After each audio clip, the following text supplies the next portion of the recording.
একটু চুলটা ঠিক করে নেই। হ্যাঁ, এখন পারফেক্ট। চলো শুরু করি। আসসালামু আলাইকুম এভরিওয়ান, আমি Tasin. Welcome to my another video. শুরুতেই দেখাচ্ছি আমি আর আমার পাশে আব্বু চাচুরা আজকের কবুতরদের স্পেশাল গোসল ডে। কারণ এই পুরো সপ্তাহে কবুতরগুলো রোডে ছিল, মানে পাল্লা করতেছিলাম। এই ক্লিপে দেখুন বাম দিক থেকে কবুতরগুলো নিচে নামছে গোসল করার জন্য, আর রত্ন বাবা বাচ্চাগুলোকে স্প্রে করে প্রস্তুত করাচ্ছে। আর এগুলো হলো সেই চার বাচ্চা যাদেরকে গোসল করেছে এবং রোদে শুকাতে দিয়েছিল।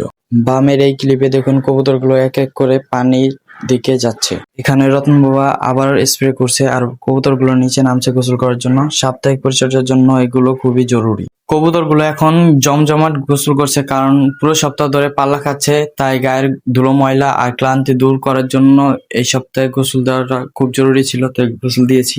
এটা হলো আমাদের ঐতিহ্যবাহী জিঞ্জিরা কবুতরের হাট। অনেকের শৈশবের কথা মনে পড়ে যাবে। এখানেও দেখুন গোসল শেষে তারা ধীরে ধীরে রোদ পোহাচ্ছে। রতন বাবা আকাশের দিকে তাকিয়ে আছে আর প্লাস্টিকের বোলটায় পানি ভরছে কবুতরদের আরেক দফা গোসল করানোর জন্য। এবার আসি আমাদের কাজ করা কবুতরের দিকে। এই কবুতরটা গত বছর 56 কিলো দাউদকান্দি টুর্নামেন্টে খেলেছিল। এই বছর হয়তো অতিরিক্ত গরমের কারণে কবুতরটা বাজিন্দা হয়ে গিয়েছে, তাই কবুতরটাকে ভালো মতো গোসল করাচ্ছিলাম।